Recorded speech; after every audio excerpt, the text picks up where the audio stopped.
Well, I would start by saying that I've been there, done that. For the last 4 years, this has been what I do when I get up in the morning all day long until I go to bed.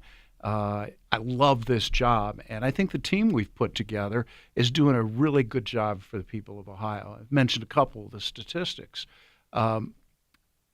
We have challenges ahead.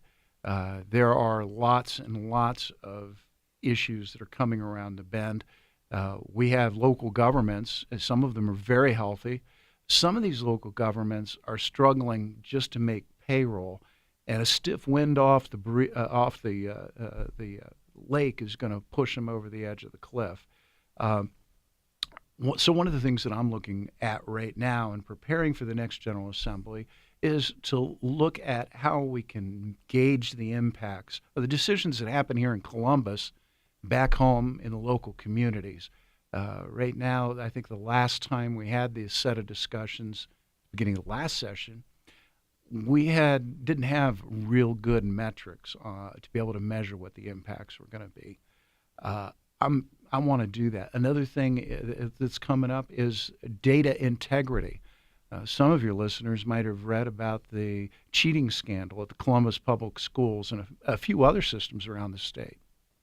Our office was at the beginning of that and did the work that the prosecutors now have considering charges for the adults that cheated our kids. But it raises an important question.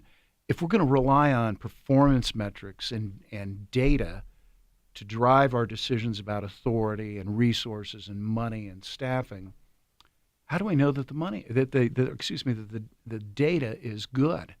Just like how do you know whether the financial statements are good? This is a cutting-edge issue nationally as we look at more public-private partnerships, more data-driven management, more evidence-based practices. How do we make sure that the data and the evidence are what they appear to be? Well, I certainly think that we need to have people in public office who are invested in looking out for the best interest of the citizens. And, for starters, I think the auditor serves on the apportionment board. The apportionment board draws legislative district lines. And my opponent supported drawing legislative lines that support partisans instead of pragmatists. The majority of your elected officials, whether in the state legislature or in Congress, are in districts where they will never have to face a general election of any consequence. The only election that matters to them is the primary. And unfortunately, the current auditor, Secretary of State, and governor drew those lines so as to elect a big group of partisans as opposed to pragmatic office holders. I believe that the democracy is built upon compromise and working together.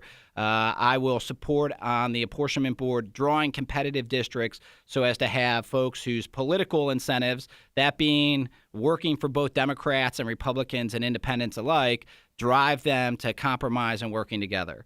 I think, at the end of the day, having somebody in the role of auditor who realizes that any public resource is a resource that I should track and follow and make sure you can see and understand how it's being used to your best interest is something that I'm going to be devoted to. Again, my opponent with Jobs Ohio, which is your liquor money, is saying that he doesn't have any ability to track it because the legislature has short-circuited his ability to follow liquor profit money, even though it's your money. I think that's an unconstitutional limitation. The legislature can't say, oh, you can only look at some of the money we're spending. You can't look at all of it. Just imagine if you could tell the police, oh, well, you can only check on some of the things I'm doing. Well, that's what the legislature is doing. They're essentially saying you can only track certain public money, not all public money. The auditor is a creature of the Constitution. The only way to limit what the auditor can do is to amend the Constitution of the state of Ohio. I will be a tireless advocate for the taxpayers and making sure that they're getting their money's worth and, frankly, making sure they at least have full transparency with how their money, their land, and their water is being used.